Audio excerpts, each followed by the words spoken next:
I'm spending the day at the Blue Mountains Botanic Gardens, and it's not far from here, about 20 years ago, that these were discovered, the Wallamai pine by David Noble.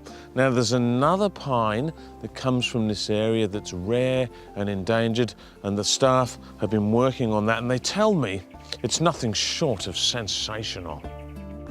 And here it is, Ferris ferra. Certainly lives up to its name, the dwarf mountain pine. Ferris ferra, I can see why they call it the dwarf mountain pine, but tell me a bit about it. Well, it's a small relic species that's left over from an ancient time, I guess, and it's found in a very limited range in the Blue Mountains and has very small numbers and is listed as critically endangered.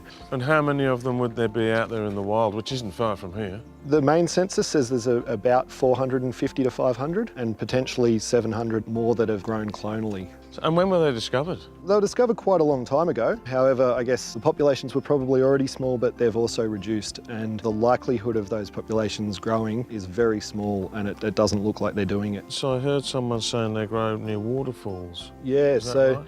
They actually grow within the spray zone of south-facing waterfalls and often on the seepage lines near those waterfalls, so they need very specific conditions for their seed to germinate. Are they easy to sort of propagate and grow? Well, we have a wonderful nurseryman who's had some great success in propagating them, and we've got about 400 to 500 in the nursery at the moment, and that's part of one of our programs in-house to be able to propagate them up and use them in the garden and also sell them to the public and distribute them around the world. But there's also a New South Wales government program, the Save Our Species program, where they ensure that they're surviving in the wild as well.